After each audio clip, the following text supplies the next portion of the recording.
दोस्तों, अनुस्वार मंच पर आप सबका स्वागत है।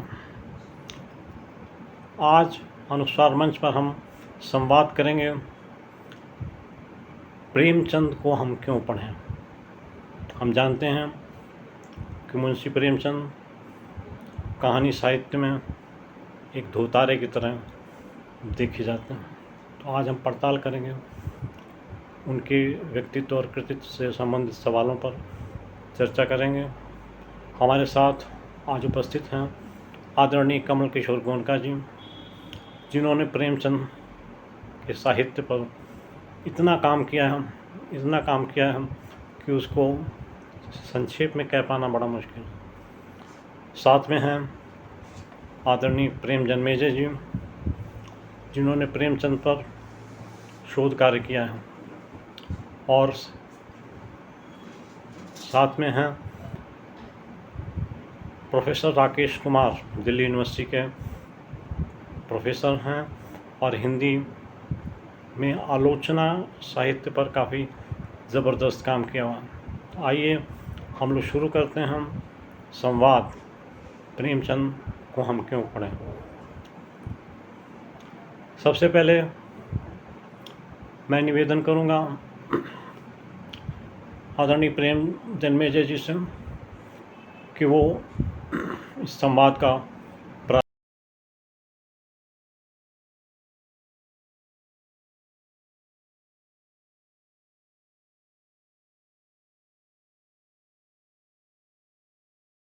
डॉक्टर गोयनका के बारे में ये तो ठीक है ना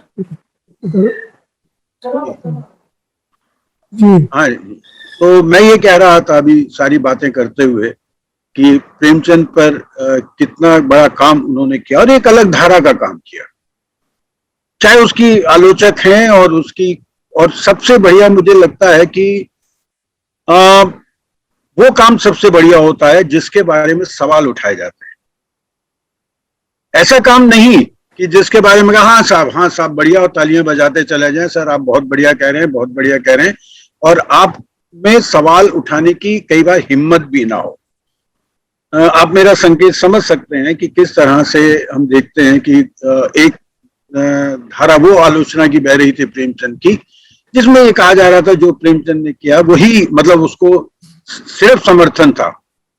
पर जब गोयनका जी आए, उन्होंने अलग सवाल उठाए, चाहे वो सवाल हो सकता है, मुझे लगता है, और कई मेरे मन में भी उस तरह के सवाल आए कि गोयनका जी इस तरह की व्यक्तिगत चीजें क्यों उठा रहे हैं।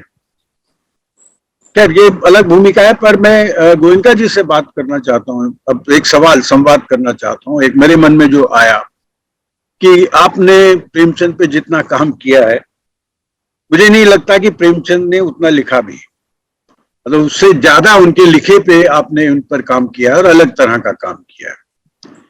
क्योंकि अभी मैं मॉरिशस की यात्रा पर गया, तो वहां पे विश्व हिंदी सचिवालय में प्रेमचंद पर जितना जो सामग्री है, गोयनका जी की जो सामग्री है बहुत ज्यादा वहां पर थी। और गोयनका जी को वहां पे मॉरिशस बंधु कहा जाता है। एक तो प्रेमचंद पे जो इन्होंने काम किया है, और दूसरा इन्होंने, हम सब जानते हैं, अभिमन्यु अनंत पे जिस तरह से उनको जो है हिंदी जगत के सामने रखा, उनके लेखन को, उनकी रचनाओं को, और एक भारत में जो जमीन तैयार की उनके लिए, तो वो भी एक अलग तरह का है जो मैंने वहां भी महसूस किया। मैं गोयनका जी से एक सवाल करना चाहता हूं कि आप, ये सवाल है कि हम प्रेमचंद को क्यों पढ़ें। मैं आपसे पूछना चाहता हूं कि आपने प्रेमचंद को क्यों पढ़ा, क्या चीजें थी वो कि आप प्रेमचंद को पढ़ने और पढ़ने के बाद उसको अलग तरह से समझने और औरों को समझाने के लिए आपने कमर कस ली। मैं तो इसको ये कहूंगा, कमर कस कर बैठ गए कि भैया ये है, ये मेरी राह है और इससे मैं इधर से उधर नहीं हटूंगा। तो ये एक सवाल है जो मैं आपसे करना चाहता हूँ।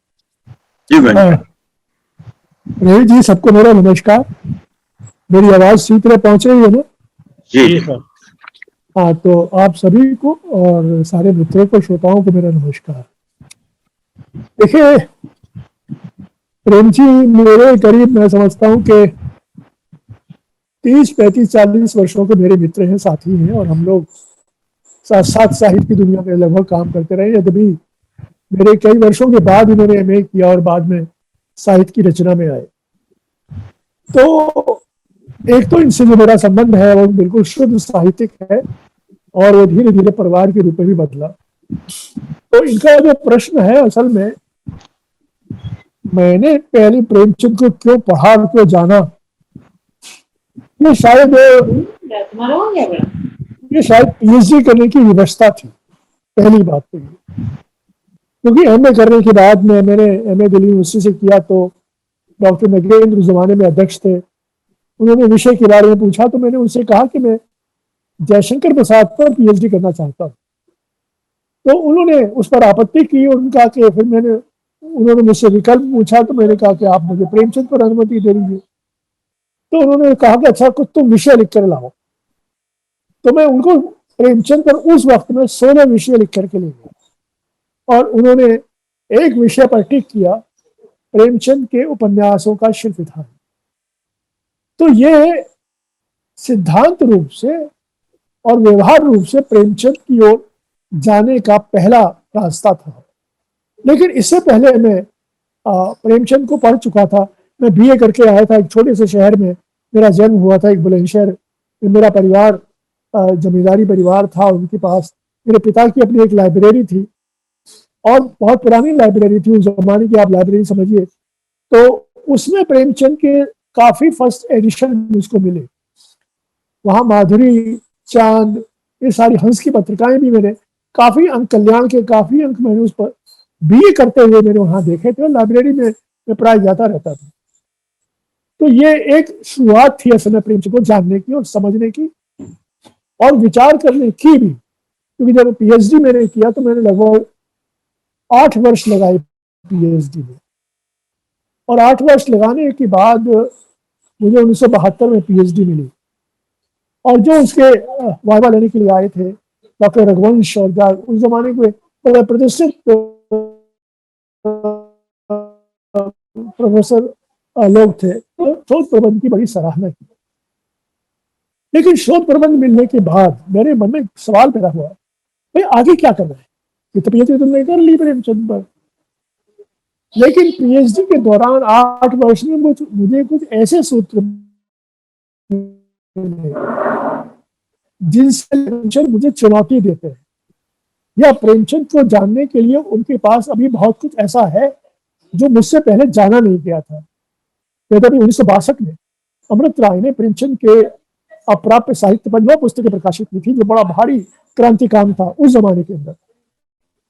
और उन्होंने प्रेमचंद कलम का सिपाही जीवनी तो स्वाभाविक है कि रहा था।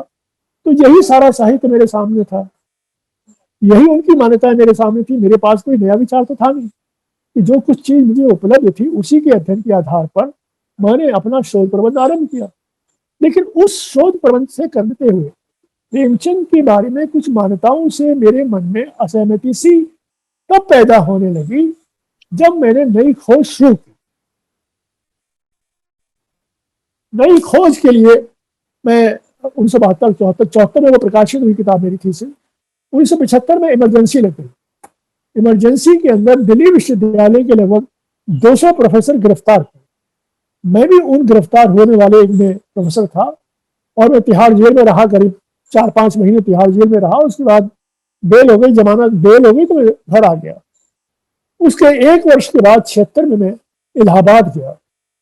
मुकदमा चलता रहा जब तक कि इमरजेंसी चलती रही। इमरजेंसी जब समाप्त हुई तो सारे सरकार ने केसेस वापस ले लिए और बड़े सम्मान के साथ हमको रिहा कर दिया।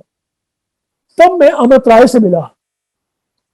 अमृत राय और बाकी इलाहाबाद के और भी जो पुराने लेखक थे, जो प्रेमचंद के जमाने के साथी थे, उनसे मेरी मुलाकात हुई।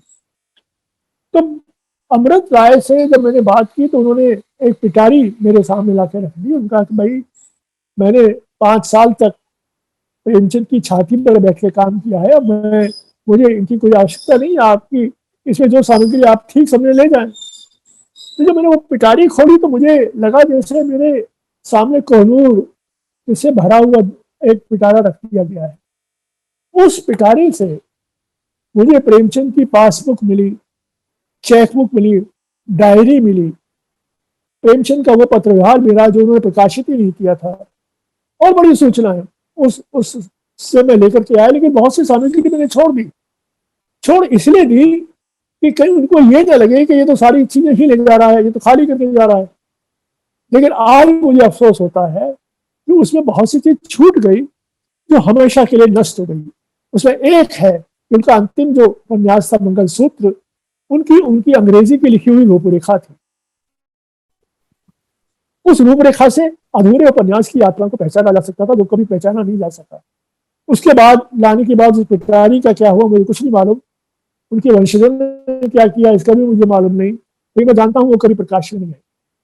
इसके बाद मैं एक और व्यक्ति से मिला वहां, प्रवासी लाल वर्मा मालवीय थे, जो उनकी सरस्वती प्रेस के मैनेजर थे और हंस पत्रिका के उप संपादक थे।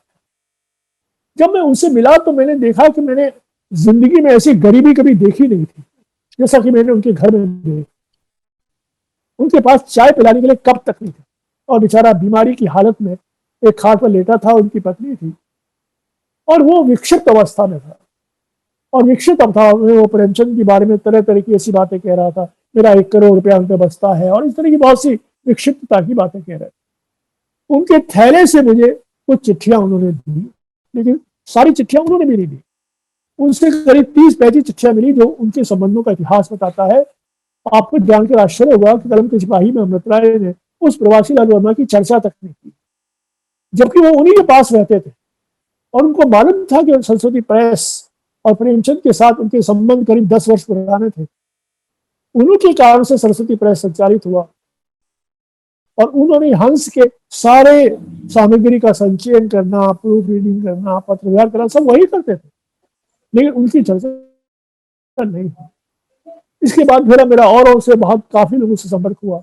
एक डॉक्टर रघुवीर सिंह महाराज कुमार मिले सीतामऊ के, उनके पास एक ऐसी चिट्ठी मिली जिसमें प्रेमचंद ने विधवा विवाह का विरोध किया था।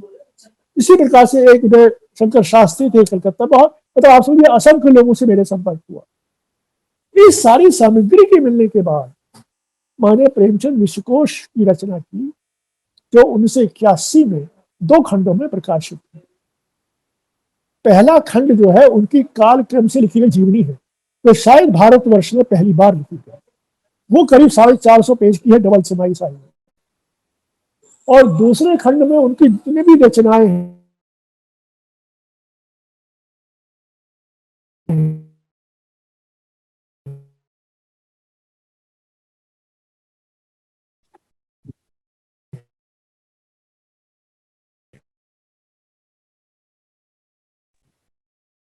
किसका नेटवर्क गया सर, आवाज नहीं आ रही। मुझे लगता है गोयनका जी का ही है, शायद गोयनका जी का नेटवर्क नहीं है। आ जाएगा। जितने भी लेख रचना आगे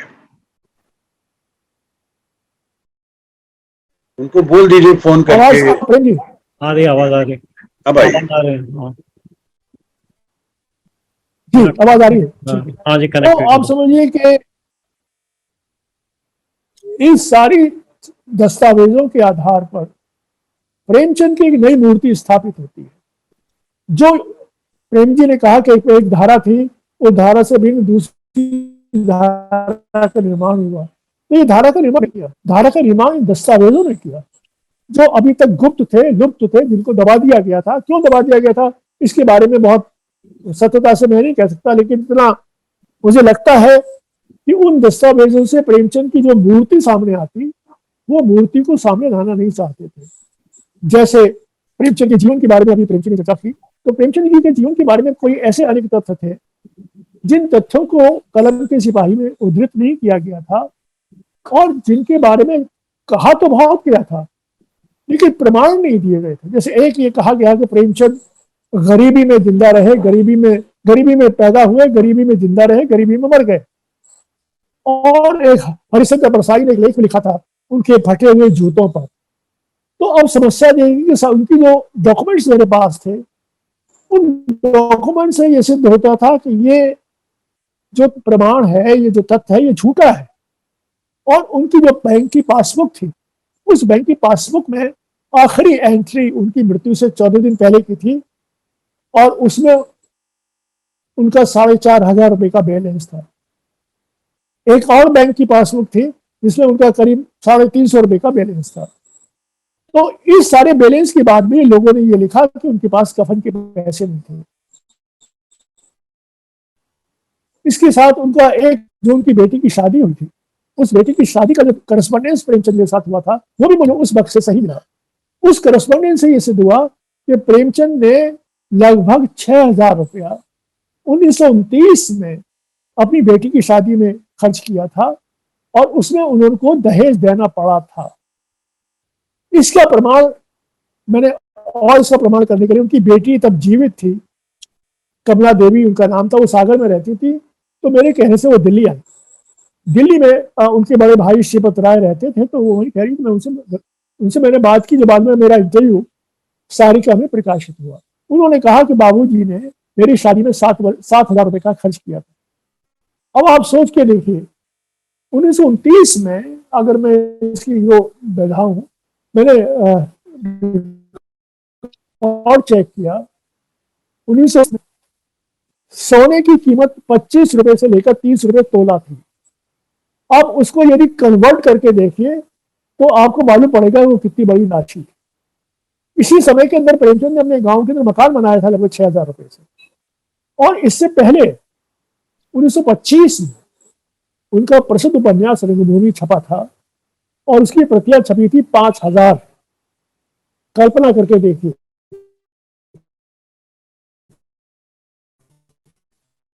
उस कालखंड में 5,800 रुपया उनको दे रहा है। और इसके बाद वो बंबई गए थे, तो बंबई में उनकी सैलरी थी 1934 में 800 रुपए महीना। और उनके दोनों बेटे जो थे वो हॉस्टल में रह करके इलाहाबाद यूनिवर्सिटी में पढ़ते थे। तो मैंने ये कहा कि भाई प्रेमचंद को गरीबी में जिंदा रहने और गरीबी मरने का मिथक जो है वो मिथ्या है, झूठा है। इसको मैं नहीं जानता कि आप उनको गरीब कहकर क्या कहना चाहते। तो ये सारे प्रमाण जो प्रकाशित हो गए, तो किसी ने ये तो नहीं कहा कि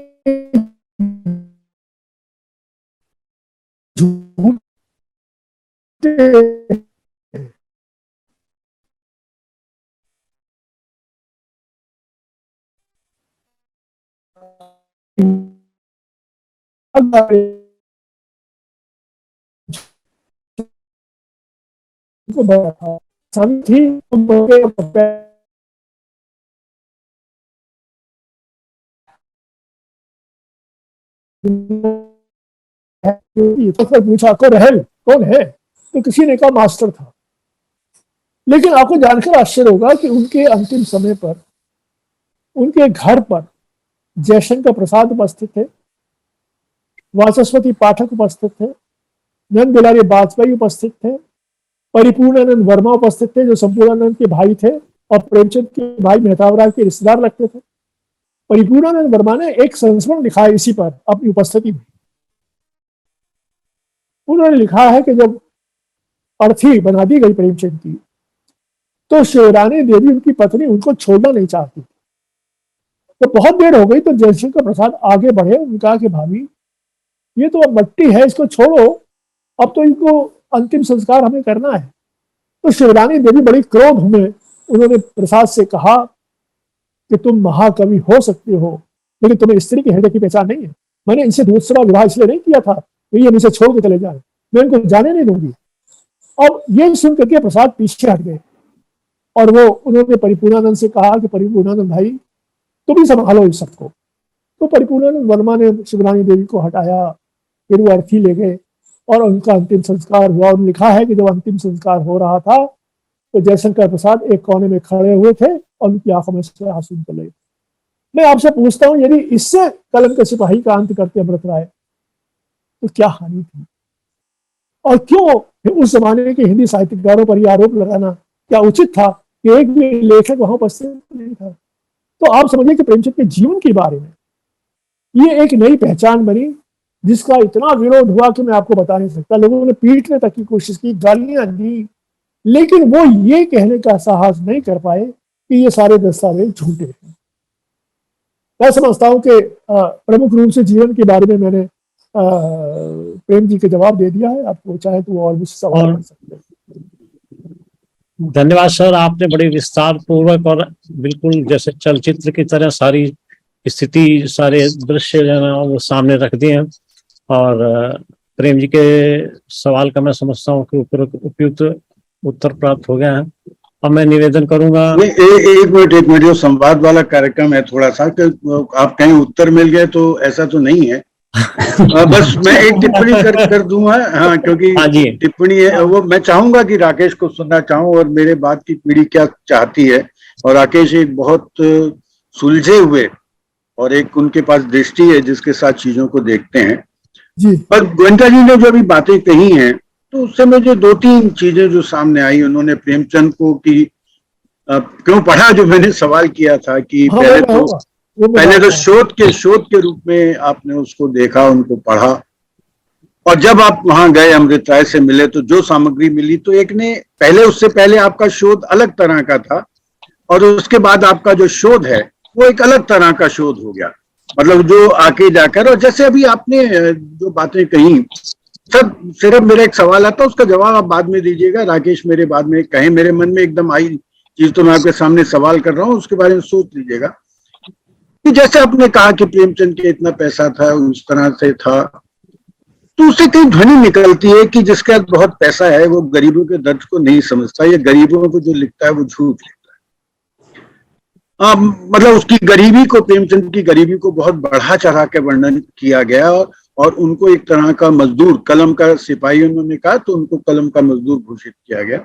एक इस तरह की चीजें सामने आती हैं और जिसका आपने अलग तरह से खंडन किया।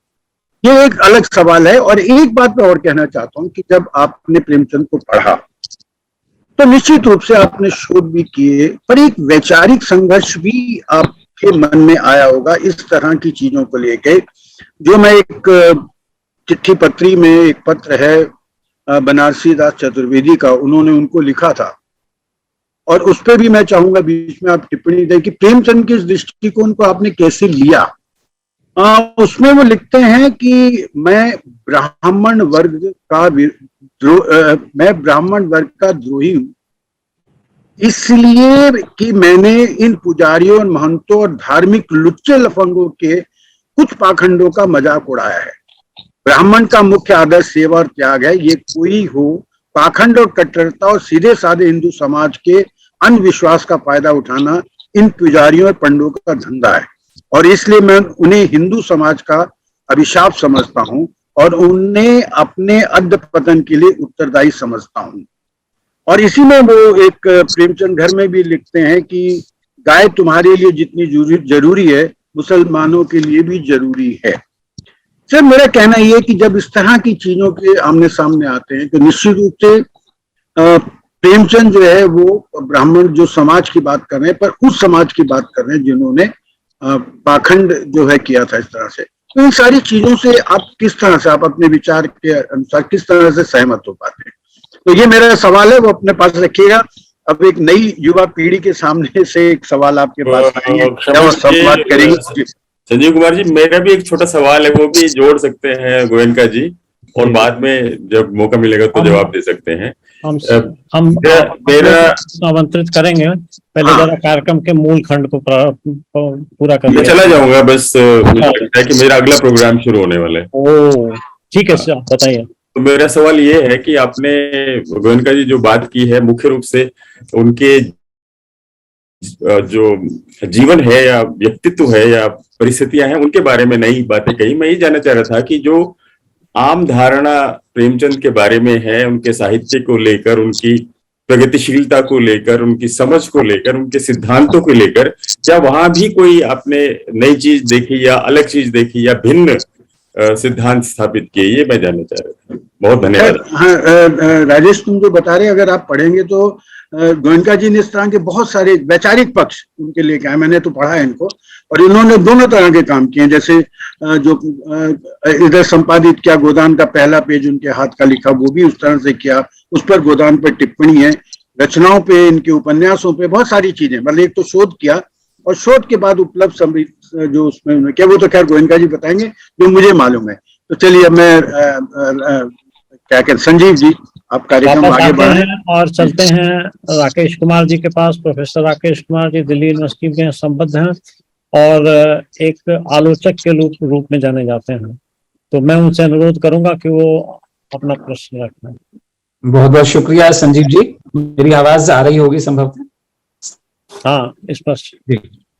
जब संजीव जी ने ये कार्यक्रम मेरे सामने रखा तो मेरे सामने एक बड़ी दुविधा थी।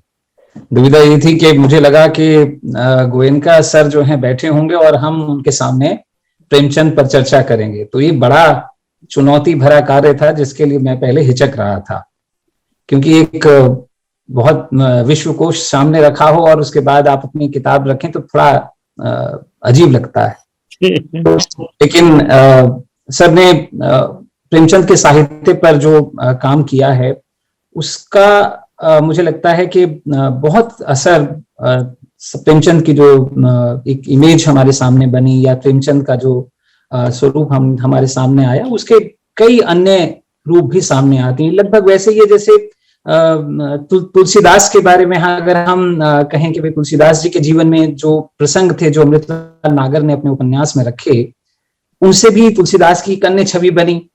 इसी प्रकार से मतलब वो व्यक्तिगत जीवन में किस प्रकार से थे और एक साहित्यकार होने के नाते एक जो छवि बनती है उसको मैं बहुत सारा इजाफा किया, चीजें एक व्यक्तिगत। तो प्रेमचंद जब आते हैं तो प्रेमचंद ने पूरे साहित्य की परिभाषा बदली। अभी सर ने जो कुछ चीजें बताई वो व्यक्ति प्रेमचंद के बारे में बताई। मैं जानना चाहता हूं कि प्रेमचंद इतने वर्षों बाद 1936 में उनकी मृत्यु हो जाती है और उसके बाद आज तक प्रेमचंद के साहित्य, या हम कहें कि हमारे पास हिंदी में उनसे बड़ा कोई साहित्यकार हमें नहीं दिखाई देता है। मैं ये क्षमा चाहूंगा कि बहुत सारे नाम हैं, उनको नहीं कह रहा हूं, पर उपन्यासकार कथाकार के तौर पर आज भी हम प्रेमचंद की परंपरा का नाम लेते हैं कि प्रेमचंद की परंपरा है। मैं जानना चाहता हूं कि प्रेमचंद की महानता के सूत्र क्या हैं? क्या प्रेमचंद की साहित्य में कोई ऐसे सूत्र हैं जिनके कारण हम प्रेमचंद को बड़ा साहित्यकार या महान साहित्यकार कह सकते हैं? देखिए, आपका जो प्रश्न है निश्चित रूप से बड़ा महत्वपूर्ण प्रश्न है। मेरी आवाज आ रही है ना? जी सर। हाँ जी सर। मैं समझता हूँ कि अपने समय के या अतीत के किसी भी लेखक से साहित्यकार की बात है, उसकी महान, अगर वो क्लासिकल लेखक है और हमारे साथ पुराने समय से अब तक हमारे साथ चल रहा है, तो स्वाभाविक है उसकी महानता के बारे में हमें विचार तो करना ही पड़ेगा कि वो आज भी हमारे लिए क्यों, जैसा पहले ही था कि आज हम क्यों प्रेमचंद को पढ़ें या उनकी ऐसी कौन सी चीजें हैं जो उनको महान बनाती है या उनको कालजयी बनाती है। लेकिन सबसे बड़ी बात जो प्राय हिंदी में जिसकी चर्चा नहीं होती है, बहुत कम हुई है, प्रेमचंद ने आरंभिक जीवन अपना उर्दू से शुरू किया था। उर्दू से लगभग 1914 तक, 1914 तक लगभग आप समझिए लगभग 12-13 वर्ष तक वो बराबर उर्दू में लिखते रहे बराबर। हिंदी में उनकी पहली कहानी 1914 में छपी, गणेश शंकर विद्यार्थी ने अपनी प्रताप में छापी थी, उसका थी परिणाम परीक्षा। इससे पहले उनका एक उर्दू उपन्यास था जिसका हिंदी रूपांतर हो चुका था 1907 में, लेकिन उसकी भाषा से मुझे लगता है कि वो रूपांतर प्रेमचंद का नहीं है, किसी और व्यक्ति से उन्होंने कराया होगा, क्योंकि वो भाषा बहुत ही संस्कृताइज ज्यादा है।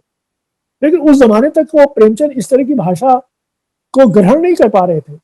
तो प्रेमचंद उर्दू से जो हिंदी में आते हैं, ये बड़ी महानता है जो एक व्यक्ति को महान बनाती है। आप कल्पना करके देखिए, वो सारे जीवन यदि उर्दू में लिखे होते तो क्या वो इतने ही विख्यात व्यक्ति होते? क्या वो इतने ही राष्ट्रीय और अंतर्राष्ट्रीय ख्याति के लेखक होते? वो कतई नहीं होते। वो गालिब एक वर्षों में दो शताब्दियों में गालिब ऐसा व्यक्ति पैदा होता है जो अंतर्राष्ट्रीय ख्याति की प्राप्त होता है, वो भी शायरी में। फिक्शन में तो कोई भी उर्दू का व्यक्ति राष्ट्रीय स्तर पर उतना विख्यात नहीं हो पाया। तो इसलिए प्रेमचंद ने 1915 में लिखा था अपने एक मित्र को कि किस हिंदू को उर्दू में लाभ हुआ है जो मुझे होगा, और मैं बाल मुकुंद गुप्त की तरह से अपनी सारी जिंदगी हिंदी के लिए दे दूंगा। ये उन्होंने 1915 में लिखा था, ध्यान नहीं किया। तो ये एक बड़ी उनकी महानता है कि वो उर्दू से जब हिंदी में आते हैं तो हिंदी की एक मानक भाषा का निर्माण करते हैं। आज जिस भाषा का हम प्रयोग करते हैं हिंदी का, उसके लिए ये कहा जाता है कि ये प्रेमचंद की मानक भाषा, प्रेमचंद की भाषा है, वो हिंदी की भाषा मानक भाषा बन गई है। तो इस महानता को, ऐसी महानता तो मैं नहीं जानता कि किसी कालखंड में किसी लेखक ने की हो।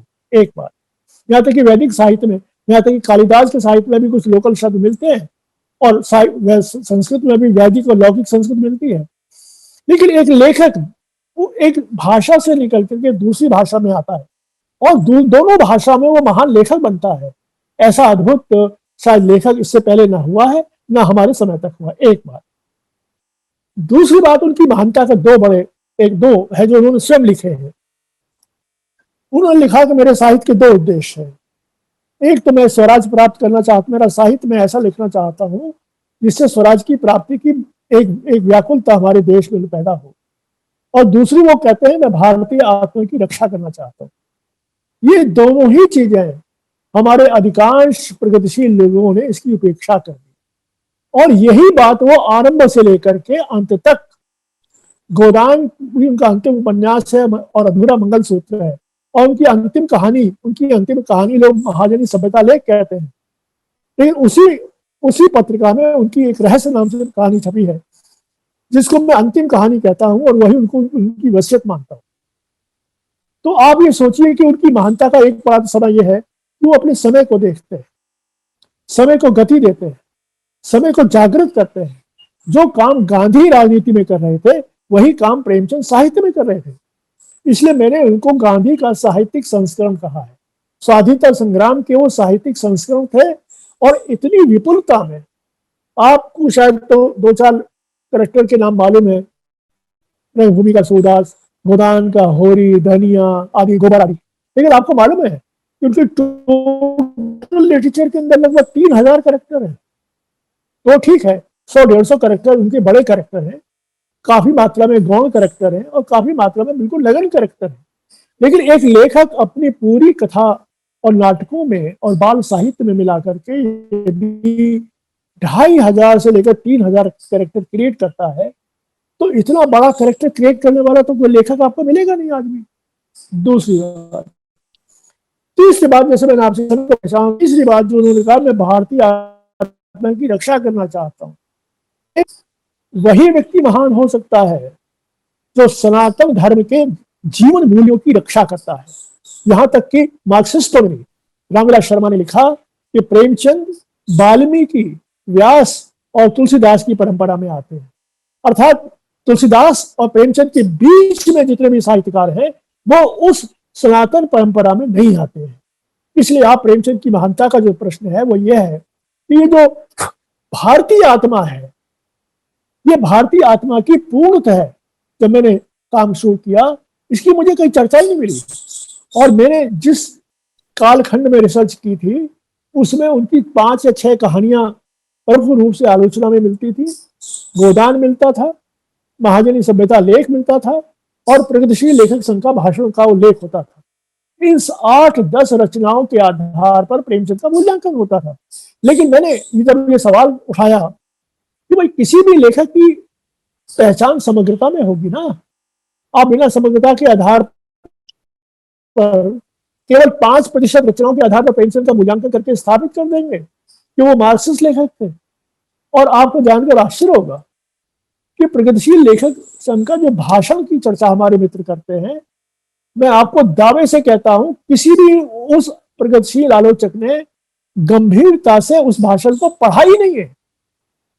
अगर उन्होंने गंभीरता से पढ़ा होता तो निश्चित रूप से वो ये नहीं कहते कि हमारा जो प्रगतिशील लेखक संघ है उसके संस्थापक प्रेमचंद तो संस्थापक भी नहीं थे।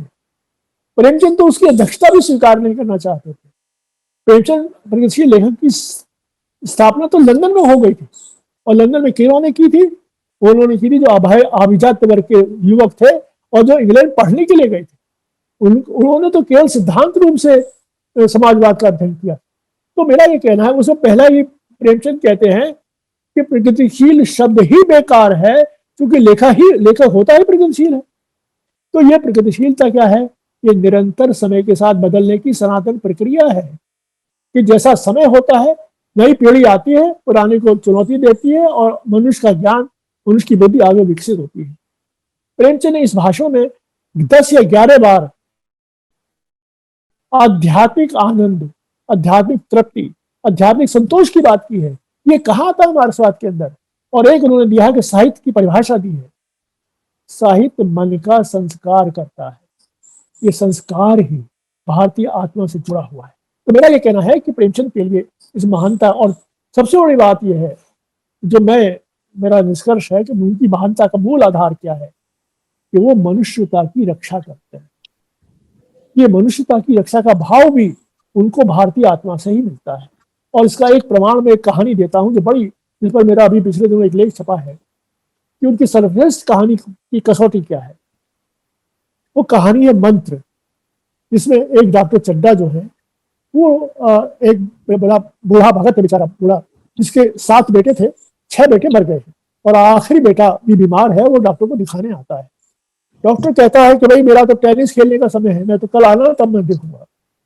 वो बिड्ढा अपनी पगड़ी को उसके पैरों तक में रख देता है कि डॉक्टर साहब इसको एक बार देख लोगे तो मुझे तसल्ली हो जाएगी, मैं जानता हूँ ये बचेगा तो नहीं, लेकिन मन में ये मेरे भाव रहेगा कि मैं अपने पिता के रूप में अपने बेटे की रक्षा की कोशिश की।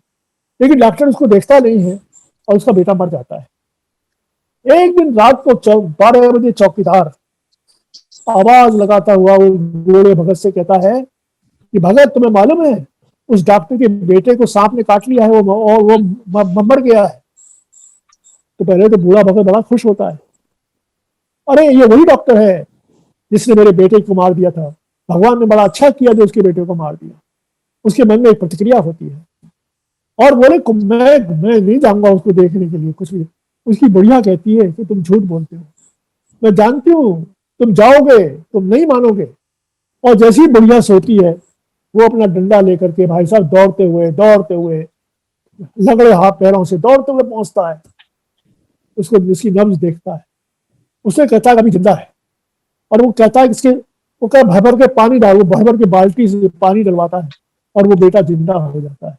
जिंदा होने के बाद वो अपने दृश्य से गायब हो जाता है और उसका जो डॉक्टर है वो देखता रहता है कि कहाँ चला गया, और वो मिलता नहीं, कहानी खत्म हो जाती है।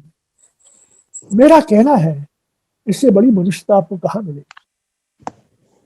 जिस व्यक्ति का बेटा मर गया हो वो उसी व्यक्ति के बेटे की रक्षा करता है, पुराने सारे कष्ट को भूल जाता है, विस्मृत कर देता है, उसको क्षमा कर देता है और अपकार के बाद भी उपकार करता है। मैं कहता हूँ यही भारतीय आत्मा है और प्रेमचंद इसी भारतीय आत्मा की रक्षा करते हैं। और इसी कारण से आपको जानते हैं जो होरी मरता है, होरी बहुत भारी त्रासदी है, बहुत बड़ी त्रासदी है, इसमें 2 शक नहीं। लेकिन रामविलास शर्मा कहते हैं कि वो तो संघर्ष करते वो मर गया। होरी में कोई संघर्ष ही नहीं है, संघर्ष तो सूरदास में है। लेकिन प्रेमचंद क्या करते हैं, देखिए होरी जब मर रहा होता है तभी उसका भाई हीरा, जिसने गाय को जहर दी थी और जो गाय मर गई थी, जिसके कारण से होरी को सारा जीवन कष्ट बर्दाश्त करना पड़ा, वो अंत में आता है और उसके पैरों में गिर पड़ता है। प्रेमचंद कहते हैं आज उसको कौन कहता है कि वो पराजित हुआ है? होरी आज जीता है।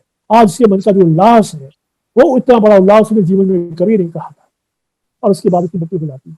मतलब प्रेमचंद होरी को मरते वक्त भी जीवन का उल्लास देते हैं। आप जरा कल्पना करके देखिए, कफन कहानी को आप देख लीजिए, कफन क्या माया, ये कैसी ठगनी। वो उस कफन के पैसे से शराब पी करके आनंद में झूम झूम करके नाच करके गिर जाते हैं और जीवन का वो आनंद प्राप्त करते हैं जो उन्होंने जीवन में कभी मिला ही नहीं। तो ये मनुष्य के सारी त्रासदियों के बीच मनुष्यता को जीवित रखना सबसे बड़ी प्रेमचंद की महानता है और इसी महानता के कारण से प्रेमचंद आगे जीवित रहेंगे और यही भारतीय आत्मा का एक लक्षण है। जी, इसमें एक और सर एक और कहानी, मंत्र नाम से एक और कहानी भी थी, आपको संभवतः याद होगा। मैं एग्जैक्टली समय भूल रहा हूँ, मैंने उस पर लिखा भी था काफी साल पहले। उसमें एक पंडित जी होते हैं और वो धर्म का काम, वो आर्य समाजी हैं और वो किस प्रकार से दलितों की बस्ती में काम करते हैं और उनके मन में जो द्वंद्व रहता है वो भी बाद में दूर होता है और कैसे दलित समाज के लोग उसकी मदद करते हैं। मैं इसी लेख का आपसे सर जिक्र करना चाह रहा था, भाषण जो है। हालांकि मैं नहीं समझता प्रगतिशील लेखक संघ ने कभी ये कहा होगा कि वो उनके संस्थापक थे, पर हाँ ये जरूर था कि उनसे बड़ा व्यक्तित्व संभवतः प्रगतिशील लेखक संघ को नहीं मिला होगा कि जो उनको मंच को सुशोभित कर सके या उस मंच को और बड़ा बना सके। मुझे लगता है कि वो संघ का मंच भी प्रेमचंद के आने से और बड़ा और सम्मानित हुआ होगा। और वहां पर उस भाषण में प्रेमचंद ने साहित्य की एक नई परिभाषा या दूसरी एक परिभाषा, या जो अभी तक प्रचलित परिभाषाएं थी उससे एक परिभाषा दी कि जो दलित है, वंचित है, पीड़ित है, उसका इस्तिगासा जनता की अदालत में पेश करना, ये साहित्य का उद्देश्य है। साहित्य क्यों लिखा जाता है? ये जो साहित्य के उद्देश्य में परिवर्तन आया, क्या ये इसमें बाद की आने वाली या उनके जो समानांतर साहित्य था या साथ का जो साहित्य था उसको किस प्रकार प्रभावित किया? क्या बाद में साहित्य पर इसका कोई प्रभाव पड़ा कि इस प्रकार का साहित्य मुख्य साहित्य बन पड़ा? जी, राकेश ने बहुत अच्छा मुद्दा उठाया और आप भी जो बात कर रहे हैं उनके सामाजिक पक्ष को लेकर कर रहे हैं, और राकेश का भी यही है कि किस तरह से मंत्र का जो दूसरा स्वरूप है वो एक अलग तरह के एक आदर्शवादी स्वरूप है। मेरा एक सवाल इसके साथ जुड़ता है कि जैसे एक बार जब उन्होंने कहा था, साहित्य का उद्देश्य में शायद ये कहा कि जब तक यहाँ के साहित्य में तरक्की ना होगी तब तक समाज और राजनीति सब के सब ज्यों के त्यों पड़े रह जाएंगे, मतलब समाज और राजनीति पर असर डालता है। तो इसी से मैं जोड़ना चाहूंगा, अभी हम सामाजिक पक्ष पर और उन्होंने जो जो दिया उसके पर बात कर रहे हैं। मैं चाहूंगा कि आप उनकी राजनीतिक विचारधारा, अगर आपको लगता है कि कहीं वो आई, किस तरह की राजनीतिक विचारधारा उनकी थी, किस तरह की सोच उनकी थी, क्योंकि वो कहते हैं कि समाज और राजनीति, अगर साहित्य जो है उसकी तरक्की नहीं होगी तो समाज और राजनीति की तरक्की नहीं हो सकती। मतलब आज जी, बल्कि उन्होंने कहा कि भाई साहित्य तो राजनीति के आगे चलने वाली मशाल है ना वो। हाँ, वो उसमें लगा। तो मेरा मतलब, मैं जैसे राकेश तुम कह रहे हो, तो मेरा कि राजनीति क्या मानती है कि साहित्यकार उसकी कोई तरक्की कर सकता है? क्योंकि हमारे यहाँ तो मैं ये देख रहा हूँ कि राजनीति तो मतलब साहित्य को एक कौड़ी का भी नहीं मानती है। तो ये जो इस तरह का हम लोगों का विचार जो आता है, बनता है, राजनीति से साहित्य को जोड़ना या साहित्यकार की राजनीतिक विचारधारा को लेकर चलना, तो इसके बारे में भी अगर आप कुछ कहें तो मतलब मुझे लगा कि एक दूसरा संतुलन सही भी रहेगा कि समाज और राजनीति, जिसकी बात वो चर्चा कर रहे हैं और राकेश ने उसके आगे की पंक्तियां बताई, तो एक अलग तरह का भी आपके माध्यम से हम प्रेमचंद को समझ सकेंगे, क्योंकि अब बहुत अच्छे तरीके से आप उनके अलग अलग चीजों को बता रहे हैं। हाँ, जी, मेरी आवाज आ रही है ना? जी जी। नहीं, आपने बड़ा महत्वपूर्ण प्रश्न उठाया, इसमें कोई शक नहीं है। देखिए, वो प्रगतिशील लेखक संघ के भाषण में ये कहते हैं कि जो साहित्य है वो राजनीति के आगे चलने वाली मशाल है। लेकिन हमारे प्रगतिशीलों ने क्या किया कि राजनीति को साहित्य के आगे खड़ा कर दिया और राजनीति को साहित्य की मशाल बना दिया। लेकिन प्रेमचंद ने साहित्य का जो मैंने बताया, उन्होंने कहा था कि स्वराज की प्राप्ति, उन्होंने एक बनारसीदास चतुर्वेदी को ही लिखा था कि मेरा लक्ष्य यह है कि मैं कुछ 2-4 ऐसी महत्वपूर्ण किताबें लिखूं जिससे हमको स्वराज की प्राप्ति हो जाए। तो साहित्य का वो उपयोग जो है वो राजनीतिक स्वराज के लिए कर रहे हैं, और वो साहित्य को केंद्र मानना है कि साहित्य में वो शक्ति है कि वो को देश के अंदर देश की जनता को एक राजनीतिक दिशा दे सकती है। मैं इसका एक पहला प्रमाण देता हूं। उनकी सोचे वतन जो कहानी संग्रह है जो 1908 में निकला, जिसमें 5 कहानियां हैं, आप देखिए वो किस तरह से देश प्रेम के बारे में उनकी कहानियां हैं। इन कहानियों की कभी कोई चर्चा नहीं करता, मुझे बड़ी तकलीफ होती है कि, और कह लेते तो आरंभिक कहानियां हैं। आरंभिक कहानियां होने से ये थोड़ी है कि वो निरर्थक कहानियां हैं। उनकी एक कहानी है दुनिया का सबसे अनमोल रतन, मतलब वो कहानी का अंत यह है कि जो मनुष्य का खून का आखिरी कतरा जो देश के लिए बहता है वही दुनिया का सबसे अनमोल रतन है। उनकी एक कहानी है, यही मेरी मातृभूमि है। वो एक व्यक्ति अमेरिका से लौटता है और फिर यहाँ आकर के देखता है कि यहाँ तो सब अंग्रेज हो गए हैं, तो बाद में हरिद्वार में जाकर गंगा के किनारे रहता है और वहां फिर वो गंगा में कूद पड़ता है एक पनघट का गीत सुन करके, और वो कहता है कि यही मेरी मातृभूमि है, और गंगा से लिपट जाता है।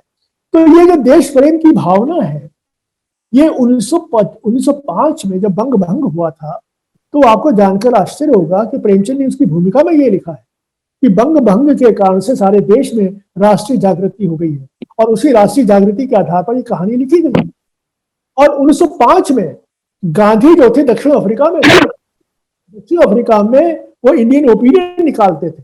तो इंडियन ओपिनियन के नवंबर के 1905 के अंक में गांधी वहां बैठे बंग भंग की आलोचना का उल्लेख कर रहे हैं और उन्होंने कहा कि इस बंग भंग के कारण से भारत मेरे देश के अंदर एक नई जागृति आई। तो ये जागृति जो थी बाद में तिलक, गोखले आदि के साथ चलती चली गई। गांधी आए, असहयोग आंदोलन हुआ। गांधी असहयोग आंदोलन, खिलाफत आंदोलन के साथ गांधी के साथ जुड़े हुए हैं और 1921 में उन्होंने गांधी के काम से इस्तीफा दे दिया और गांधी ने अपनी पत्नी से कहा था, मैं तो गांधी को सुने बिना ही उनका चेला बन गया। और रंगभूमि उपन्यास क्या है? रंगभूमि उपन्यास का जो सूरदास है वो गांधी का प्रतिरूप है। गणेश विद्यार्थी ने रंगभूमि के छपने के बाद एक समीक्षा की थी 1925 में। उस समय उन्होंने लिखा था कि सूरदास गांधी का प्रतीक है। जरा सोच के देखिए, मतलब समय पहचान रहा था, समय ये जान रहा था कि प्रेमचंद का जो कैरेक्टर है वो गांधी को लेकर चल रहा है। उसके बाद उनके अंत तक अगर आप देखें, आप ये देखेंगे कि प्रेमचंद गांधी से कहीं न कभी भी जीवन पर्यंत मुक्त नहीं होते हैं। गांधी मनुष्य के अंदर भी मनुष्यता को जागृत करना चाहते थे। गांधी से बहुत सी चीजों से हमारी असहमति है और सब शक्ति हो सकती है, लेकिन गांधी जैसा व्यक्ति 20वीं शताब्दी में कोई पैदा नहीं हुआ। ये मैंने मेरे 4 कोश गांधी पर आए हैं। गांधी रामकथा विचार कोश, गांधी राम जलान वाला विचार कोश, गांधी भाषा लिपि। इसमें मैंने ये कहा है कि उस युग में गांधी के जितने लोगों से संपर्क थे, महानतम व्यक्तियों से संपर्क थे, टॉलस्टॉय थे, किस व्यक्ति से उनके संबंध नहीं थे और कितने देशों की यात्रा उन्होंने की थी, कितनी, और वो 20 साल जो दक्षिण अफ्रीका में रहे, उसके बाद वो भारत में आया और भारत के महान लेखक बन गए। गांधी के लगभग, आपको ताज्जुब होगा, उस काल में लगभग 1200 इंटरव्यू मिलते हैं। दुनिया का कोई अखबार ऐसा नहीं था जो गांधी से बात करने के लिए उत्सुक ना हो और गांधी ने उसको इंटरव्यू ना दिया हो। तो आप ये समझिए कि गांधी के उस दौर का वो महानतम व्यक्ति था और प्रेमचंद गांधी के साथ चल रहे थे। गांधी की बहुत सी राजनीतिक जो सिद्धांत थे, उन्होंने अहिंसा का हो, सत्याग्रह का हो और दलितों के उद्धार करने का हो। दलितों को उद्धार तो उनका पूरा कर्मभूमि उपन्यास लिखा हुआ है। सांप्रदायिक एकता हो, गांधी तो बहुत एक्सट्रीम चले गए थे, प्रेमचंद सांप्रदायिक एकता में उतने एक्सट्रीम नहीं गए। गांधी से मीटिंग में एक युवक ने प्रश्न पूछा था। गांधी ने कहा था कि हमको मंदिर में कुरान का पाठ करना चाहिए। तो एक युवक खड़ा हो गया, उसने कहा मैं आपसे सहमत हूं, लेकिन आपको ये भी कहना चाहिए कि मस्जिद में जाकर के गीता का पाठ करना चाहिए। तो गांधी ने कहा नहीं, मैं ये नहीं, मैंने कोट किया है उनकी, उससे गांधी कलेक्टर वर्ष ऑफ महात्मा गांधी में वो है, वो उनकी जो कमेंट्री है, उनका नहीं, मैं ये नहीं कह सकता, मुझको डर लगता है। तो उन्होंने कहा कि इसका ये नहीं है मैं सारी चीजों से डरूं। प्रेमचंद ने इस्लामी सभ्यता पर एक लेख लिखा 1925 में, जो कोई नहीं लिख पाया उस जमाने का, और उसने मोहम्मद साहब की तारीफ की। उन्होंने मोहम्मद साहब के बारे में ये लिखा कि जो भाईचारे का कंसेप्ट है वो मार्क्स ने नहीं दिया है, वो मोहम्मद साहब ने दिया है। ये बहुत नई बात थी उस जमाने में जो किसी व्यक्ति ने कही थी। लोग, हमारे प्रगतिशील लेखक संघ के लोग कहते हैं कि प्रेमचंद को तो मार्क्स के बारे में जानकारी नहीं थी। मुझसे बहुत लोगों ने पूछा, जब मैंने कहा कि भाई 1925 में वो मार्क्स का उल्लेख कर रहे हैं, 1919 में वो बोल्शेविक क्रांति का उल्लेख कर रहे हैं, 1934 में उन्होंने बम्बई में रहकर इंटरव्यू दिया था, उसमें उनसे राजनीतिक चेतना के बारे में पूछा गया था। तो उन्होंने कहा कि भाई मैं कम्युनिस्ट तो हूं, लेकिन मैं रूसी कम्युनिस्ट नहीं हूं, मैं गांधी का भी कम्युनिस्ट नहीं हूं। मेरे कम्युनिज्म में केवल ये होगा कि जो शोषण है किसानों को उससे मुक्त कर दिया जाए, ये उन्होंने कहा। और गांधी ने, प्रेमचंद ने यह भी कहा था कि मैं किसी पार्टी का सदस्य नहीं हूं, मैं आने वाली उस पार्टी का सदस्य हूं जो जनता की आवाज को सुनेगा। तो आप समझिए कि प्रेमचंद के पास अपना एक राजनीतिक दर्शन है, लेकिन वो उतना कंप्लीट दर्शन नहीं है।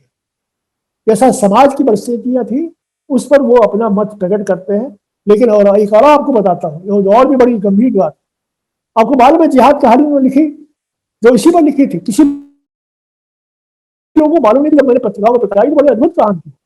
और आपको ये जानकर आश्चर्य होगा कि जिस प्रगतिशील लेखक संघ के लोग कहते हैं स्टालिन की चर्चा प्रेमचंद ने की। प्रेमचंद ने लेनिन के कॉमरेड पर कहानी लिखी है जिसका नाम है कैदी। जब वो प्रकाशित मैंने हंस ने कराई किसी पत्रिका में, तो नामवर सिंह मुझे मिले, बोले यार ये कहानी तुमको कहां से मिली? मैंने कहा साहब ये कहानी भी थी लेकिन आपने पढ़ी नहीं। तो वो कहानी क्या है मैं बता देता हूँ। उसमें भाई साहब लैली वो एक प्रेमी है और एक प्रेमिका है, दोनों ये तय करते हैं कि जार की गवर्नर को हम मार देंगे। वो एक झाड़ी में छिपके बैठ जाते हैं, तो लड़का जो गोली चलाता है लेकिन जार गवर्नर बच जाता है। उसके बाद वो गिरफ्तार हो जाता है, उसको सजा हो जाती है। वो जो प्रेमिका है वो गवर्नर से ही शादी कर लेती है। तो मैंने कहा कि भाई प्रेमचंद तो कॉमरेडों को भी पहचान रहे थे। तो ये आपको मान के चलिए उनके पास राजनीतिक दर्शन है, लेकिन वो क्रिया की प्रतिक्रिया के रूप में भी है और गांधी के साथ चलने में भी है। और उनका कोई किसी से उनकी प्रतिबद्धता नहीं है, किसी की उन्होंने गांठ बांध के चलना ही नहीं चलते हैं। जैसा वो जीवन देखते हैं और जैसे उनके सामने आदर्श है उन्हीं की बात करते हैं। आप महाजनी सभ्यता लेख पढ़ लीजिए। आप लोगों ने कहा कि उन्होंने हथियार उठाने का आह्वान किया है। मैंने उनसे कहा कि भैया ऐसे वो मंगलसूत्र की मैं बात करते हैं। मैंने कहा मंगलसूत्र का नायक तो देखो भैया, वो कौन सा नायक क्या कहता है। वो नायक जिसने सारी संपत्ति को ऐशो आराम में उड़ा दिया, नाटकों को खेलने में उड़ा दिया, वो कहता है कि मेरी प्रॉपर्टी वापस नहीं होगी तो मैं हथियार उठा लूंगा।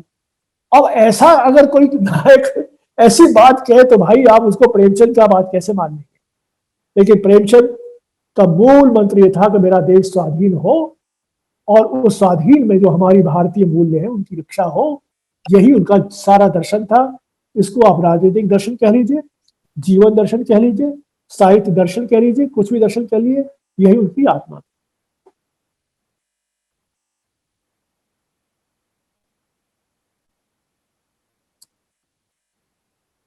हेलो हेलो, मेरी आवाज आ रही है? नहीं जी सर आ रही है। थैंक यू वेरी मच, बहुत बहुत धन्यवाद, आपने बहुत अच्छा तरीके से समझाया।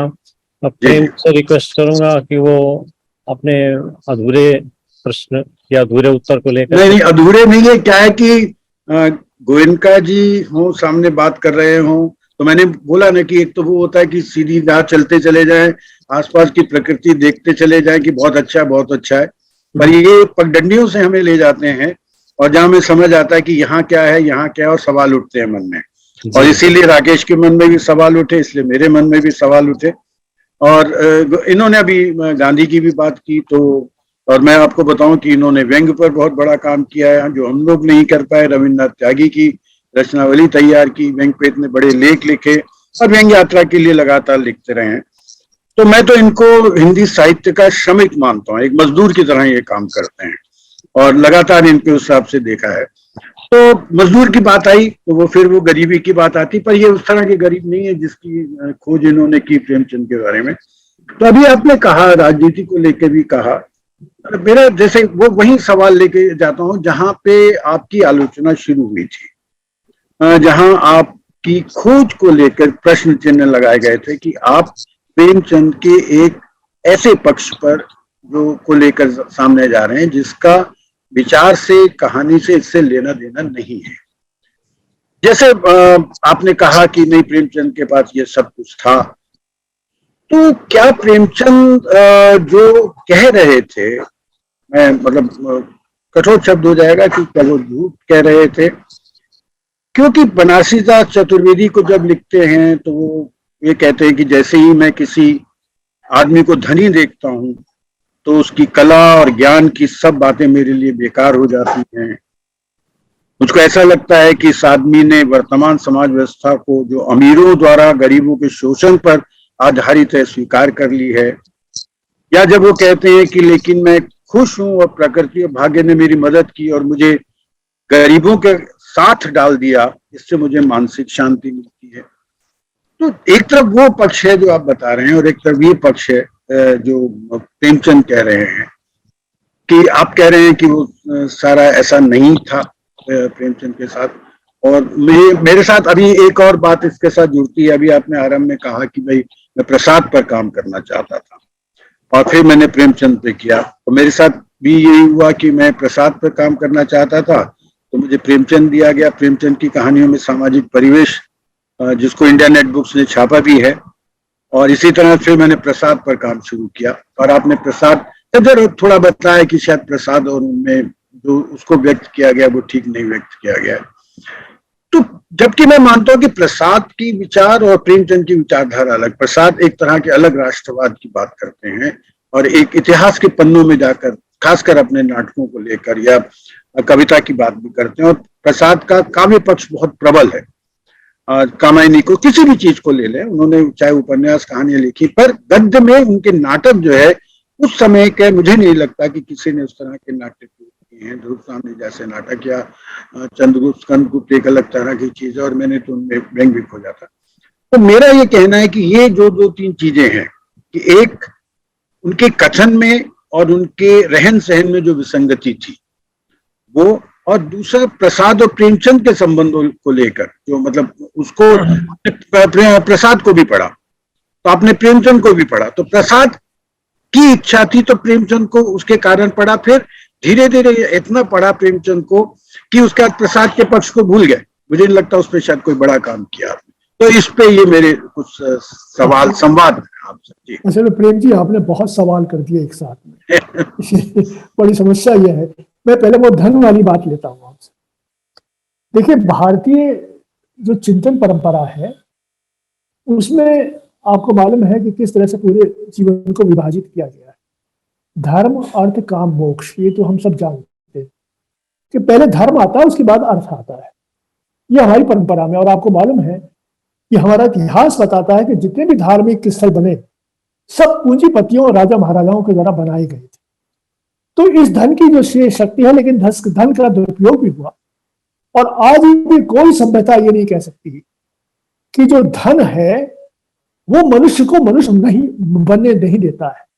जैसे ही आदमी धनपति होता है उसमें स्खलन शुरू हो जाता है। तो प्रेमचंद भी यही बात कह रहे थे। गांधी ने तो आपको मालूम है सब कुछ त्याग दिया, वो तो लंगोटी पहन करके एक रह करके एक कुटिया में रहते थे। तो ये आप समझिए कि धन के प्रति, क्योंकि उन्होंने जिन जमींदारों को देखा था, जिन पूंजीपति और उनको तहसीलदारों को देखा था, वो अंग्रेजी सभ्यता के बावजूद भी धन ही वो केंद्र में था। और आज भी अगर आप देखें, आप आज पूरी यंग जनरेशन, पूरी अमेरिका क्यों भाग रही है, मैं आपसे पूछता हूँ। वो भी अपने जीवन को धन संपन्न बना करके सुखी जीवन जीना चाहते हैं। तो ये मनुष्य की ऐसी वृत्ति है। लेकिन प्रेमचंद ने ये देखा था कि जो हमारे धार्मिक स्थल है, उन धार्मिक स्थलों में जो हमारे पंडित लोग हैं वो किस तरह से एक सामान्य अशिक्षित और साधारण जनता का एक्सप्लॉइटेशन करते हैं।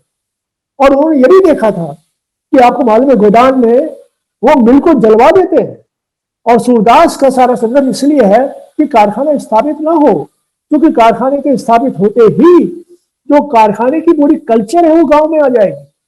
तो ये बात आपको मालूम है, गांधी भी हिंद स्वराज में यही लिख रहे थे कि पाश्चात्य सभ्यता जो है वो राक्षसी शैतानी सभ्यता है। तो प्रेमचंद की दृष्टि ये उनकी अकेली दृष्टि नहीं थी। प्रेमचंद, और आपको मालूम है स्वामी विवेकानंद ने क्या लिखा है। स्वामी विवेकानंद ने कहा कि ये जो गरीब है, ये निर्धन है, अशिक्षित है, यही सच्चे मनुष्य हैं।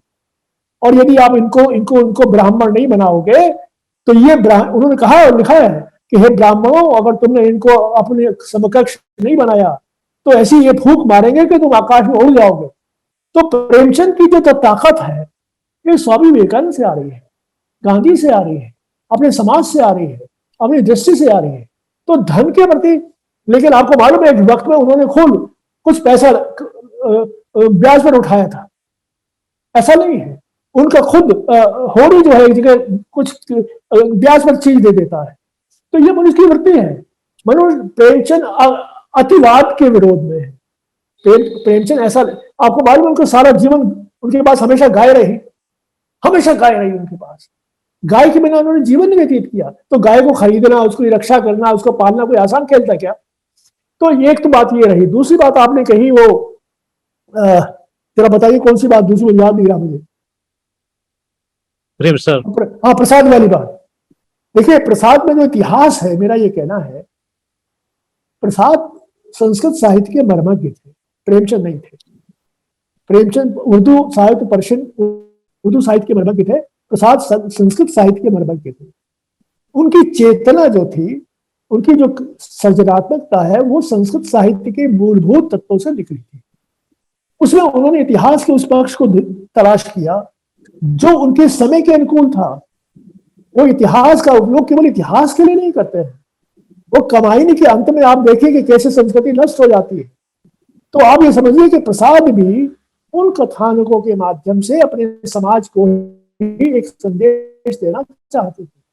और प्रेमचंद का इतिहास अगर आप देखिए, प्रेमचंद के इतिहास पर तो बातचीत इसलिए नहीं हुई कि उन्होंने स्कंदगुप्त की आलोचना में ये लिखा था कि बड़े मुर्दे उखाड़ने से क्या होगा, अभी तो हमें वर्तमान समय पर बातचीत करनी चाहिए। इसके बाद प्रसाद ने तितली और कंकाल नाम के 2 उपन्यास लिखे थे। लेकिन प्रेमचंद कुमार बैरानी सारंता पढ़िए जरा, आला पढ़िए आप वो उनकी इतिहास की कहानी पढ़िए जरा आप ना, आपको इतिहास में वही चेतना मिलेगी, बलिदान की, त्याग की, समर्पण की, देश के लिए मर जाने की। आपको जानकर आश्चर्य होगा जो विदेशी लुटेरे थे, तैमूर, लंग आदि, अब ये उनकी कहानियों में भी प्रेमचंद भारतीय तत्व का ही विवेचन करते हैं, उसका भी उपयोग वो अपने देश के अंदर जागृति करने के लिए करते हैं। तो प्रेमचंद जो है, उन्होंने आपको मालूम है करबला मुसलमानों के इतिहास पर लिखा, उन्होंने राम चर्चा लिखी, राम के पूरे जीवन पर किताब लिखी उन्होंने।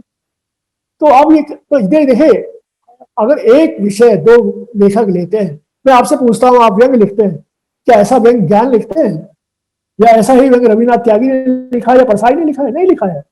हर लेखक का अपना वैशिष्ट होता है, तभी वो लेखक बनता है।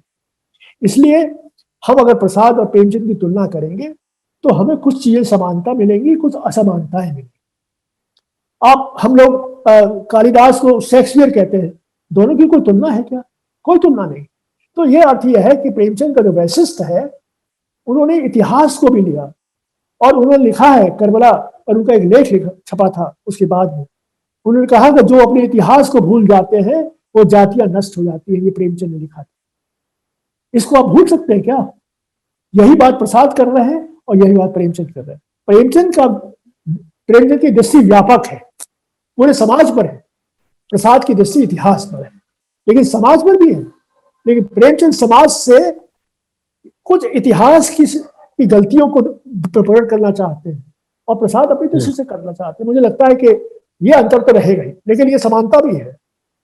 और तीसरा महत्वपूर्ण प्रश्न जो मैंने आपसे किया था कि प्रेमचंद के व्यक्तित्व में जो विसंगति आपने बताई कि भाई, पर जैसे मैंने आपको बताया था कि आपने वर्णन किया कि वो उतने गरीब नहीं थे, और जबकि उनके विचार जो जैसे वो कहते हैं, मैंने एक चिट्ठी बताई थी बनारसी दास चतुर्वेदी की, कि जैसे ही मैं किसी आदमी को धनी देखता हूं तो उसकी कला और ज्ञान की सब बातें मेरे लिए बेकार हो जाती है, या वो कहते हैं लेकिन मैं खुश हूं कि प्रकृति और भाग्य की ने मेरी मदद की और मुझे गरीबों के साथ ढाल दिया।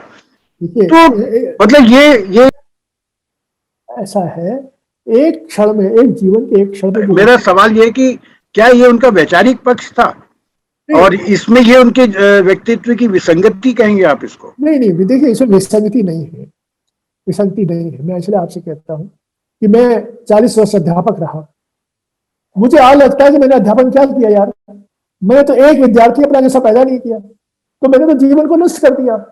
तो आप ये कहेंगे या आप भविष्य में ये कहेंगे भाई गोयनका तो जो है वो अध्यापक के कर्म को ही गलत मानता था, ऐसा तो नहीं है ना।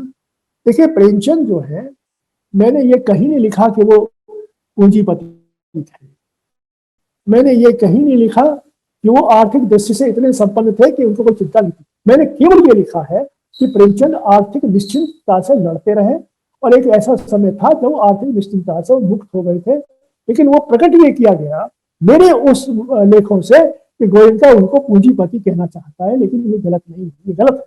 मैंने कहीं ये नहीं लिखा, मैंने केवल उनके तथ्यों को वर्णन किया। रहा ये कि जो प्रेमचंद कह रहे हैं, देखिए मैं आपसे पूछता हूँ कि गरीब होकर के ही क्या गरीबी का चित्र ज्यादा यथार्थ होता है?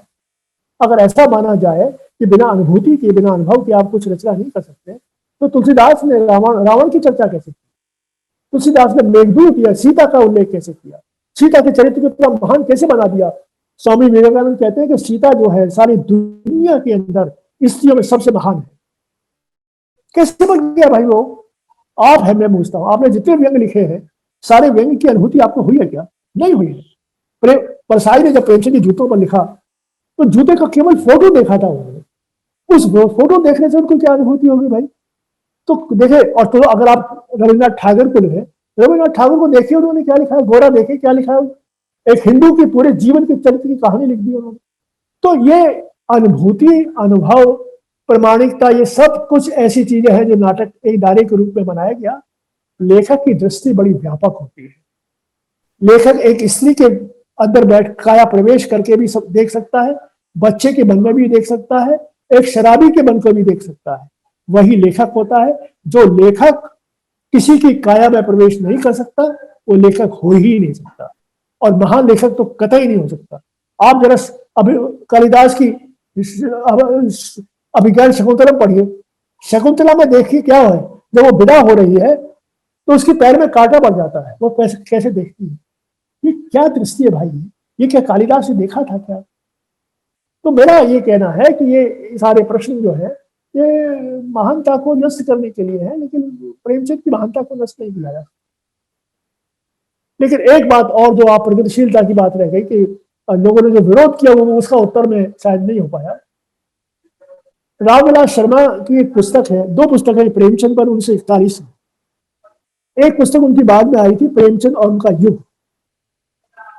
तो उसकी जो नई भूमिका, नया चौथा एडिशन आया 89 में, उससे पहले उन्होंने डॉक्टर रणजीत साहा से मुझसे कुछ पुस्तकें मंगवाई थी। तो मैंने उनको 3 पुस्तकें भेजी थी, प्रेमचंद विश्वकोश, प्रेमचंद अध्ययन की नई दिशाएं और प्रेमचंद का शिल्प विधान। ये मेरी तभी तो पुस्तकें आई थी। तो मुझे बाद में मालूम पड़ा कि उन्होंने उस नए एडिशन में मेरी आलोचना की है। मैं उसको लेके आया, मैंने पढ़ा। उन्होंने, आपको जानकर हो आश्चर्य, उन्होंने 100 पृष्ठों में इन 3 ग्रंथों की आलोचना की है। 100 पृष्ठों में पहला वाक्य उनका है कि जब हिंदी में कविता का उदय हो रहा था तब कमल किशोर गोयनका भारतीय संस्कृति के आधार पर प्रेमचंद की व्याख्या शुरू कर रहे हैं। दूसरा निष्कर्ष यह है कि प्रेमचंद गोयनका ने जो सारा काम किया है प्रेमचंद की प्रगतिशीलता को नष्ट करने के लिए किया। तीसरा निष्कर्ष ये था उनका अंतिम, कि इस सदी के अंदर गोयनका ने जो विचार भारतीयता का दिया है वो उस पर बहस आगे चलती रहेगी, क्योंकि प्रेमचंद का महत्व ही ऐसा है। और नामवर सिंह तो आखिरी वक्त तक मुझको हिंदू लेखक ही कहते रहे। उन्होंने 2013-14-15 में एक पुस्तक मेला हुआ था, उसमें उन्होंने एक प्रेमचंद की पुस्तक का लोकार्पण करते हुए 2-3 बातें कही थी जो जनसत्ता में प्रकाशित हुई। एक तो उन्होंने कहा था कि प्रेमचंद गोयनका जो है वो हिंदू मारवाड़ी सेठ है और वो पढ़ना लिखना क्या जाने, एक तो ये कहा। दूसरा उसने कहा कि वो प्रेमचंद को हिंदू बना रहा है। तीसरा बात उन्होंने कहा वो प्रेमचंद की दुकानदारी करता है, और अंत में लिखा कि हम उसका अहंकार चूर चूर कर देंगे। प्रेम जी, जब ये खबर जनसत्ता में छपी तो मुझे किसी ने बताया, मैंने जनसत्ता पढ़ा नहीं था, तो मुझे बड़ा आश्चर्य हुआ। मैंने कहा भाई वो जब मिलते हैं तो तारीफ करते हैं।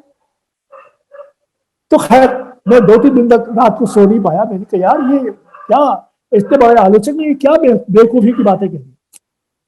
फिर मैंने एक लेख लिखा रात को, एक दिन 3 दिन के बाद मेरे से रहा नहीं गया, तो रात को 3 बजे उठा तो मैंने एक लेख लिखा, नामवर सिंह का आलोचना विवेक, और वो लेख मेरा जनसत्ता में छपा, पूरा लेख छपा। उसमें मैंने उत्तर दिया कि भाई आप मुझको मारवाड़ी बताते हो, सेठ बताते हो, तो आप साहित्य को धर्म और जाति में क्यों बांटते हो? साहित्य तो धर्म जाति को देखता नहीं है। और मैंने बताया अगर आप सेठ की तुलना कर रहे हो तो आप, मैंने कहा जयदयाल गोयनका, हनुमान शाह तुदार, सीताराम सक्सेना, मैंने बड़ी लंबी, रामनाथ गोयनका बड़ी लंबी सूची दे दी। मैंने कहा ये सेठ इसलिए है कि वो श्रेष्ठ है समाज के। सेठ तो ठाकुरों में भी हो सकते हैं, सेठ तो किसी में भी हो सकते हैं। और फिर मैंने कहा कि आप तो ठाकुर हो, और मैंने कहा कि आपने जाति की बात कही भी है, तो अब मैं आपसे कहता हूं आप तो ठाकुर हो। और ठाकुर जो है प्रेमचंद की इन कहानियों में ठाकुर को उल्लेख किया, ठाकुर का कुआं, घासवाली, कई कहानी का उल्लेख किया। मैंने कहा कि घासवाली में जो एक ठाकुर कैरेक्टर है वो घासवाली का सत्यत्व हरण करना चाहता है, ठीक है। और मैंने नीचे ये लिख दिया कि नामवर सिंह ये बताएं इनमें से कौन से ठाकुर है वो। भाई साहब उसकी नानी याद आ गई, सुनिए आप एक बात।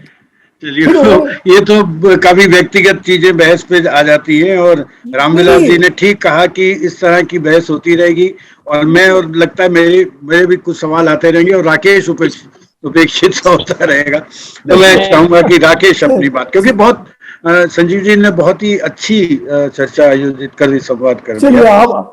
तो राकेश से मैं चाहूंगा कि राकेश के मन में चलिए वैसे- आप चाहते हैं मैं इसकी व्याख्या नहीं करूं आगे, कोई बात नहीं, मैं अपनी बात को समाप्त करता हूं। नहीं देख, दरअसल इतिहास, संस्कृति, ये सभी जो मैं इस बात को थोड़ा समझ पाता हूं, तो हमेशा ये लगता है कि जैसे अभी तक इतिहास की, संस्कृति की एक बड़ी व्याख्या, एक बड़ी परिभाषा बनती हुई दिखाई देती है। बताया जाता है कि ये भारतीय मूल्य हैं, ये हैं, और ये बात ठीक है कि भारतीय समाज के, भारतीय मूल्यों में कुछ श्रेष्ठ मूल्य भी रहते हैं, लेकिन वहीं पर एक संस्कृति की अगर हम बात करें तो दलितों को संस्कृति या जो बताई जाती है, पढ़ाई जाती है, सिखाई जाती है, जब वो अपना इतिहास लिखेंगे, जब वो अपनी संस्कृति की बात करेंगे कि क्या भारतीय जो संस्कृति है उसमें दलित कहां पर है, उसमें या स्त्रियां किस तरह से हैं, तो एक तरफ तो महिमा मंडन तो मुझे, मैं समझ पाता हूं कि भाई ये होता है और ये चलता आया है। और प्रेमचंद ने कहा था कि भाई सांप्रदायिकता संस्कृति की खाल ओढ़कर आती है। तो जो बड़ा नैरेटिव है साहित्य का या इतिहास का या संस्कृति का, उसमें एक नैरेटिव होता है जो हाशिए के समाज का होता है। वो नैरेटिव किस प्रकार से दिखाई देता है प्रेमचंद ने, क्योंकि अनेक ऐसे पात्र रचे हैं जो इस हाशिए के समाज से आते हैं, और वो लगभग जो बड़ी जो संस्कृति है, जो बड़ी जिसमें बहुत ब्राह्मणवाद हावी है, उसको चुनौती देते हुए दिखाई देते हैं। तो मेरा एक सवाल आपसे यह है कि प्रेमचंद के साहित्य में जो हाशिए का समाज है वो किस तरह की संस्कृति बनाता है, क्योंकि संस्कृति एक समय में जो बनी उसके बाद वो चली आ रही है, लेकिन संस्कृति में लगातार निरंतर बदलाव आते हैं, वो उसमें इजाफा होता है। तो प्रेमचंद की कहानियां कैसे उस संस्कृति, नई संस्कृति में इजाफा करती हैं या नया नैरेटिव देती हैं? देखिए, आपका जो प्रश्न है ना, वो बहुत ही महत्वपूर्ण है, जिस पर विचार की आवश्यकता है। मेरा एक कहानी संकलन निकला है, संस्था साहित्य मंडल ने छापा है, प्रेमचंद की संपूर्ण दलित कहानियां। 40 कहानियां दी हैं। लोगों को मालूम, लोग 5-4 कहानियों की चर्चा करते हैं, लेकिन वो 40 कहानियां मैंने एकत्र की और मेरी लंबी भूमिका उस पर है, जो उनकी दलित चेतना के बारे में बताती है। मैं आपसे एक उनकी कहानी है, उस कहानी में मंदिर कहानी है उनकी।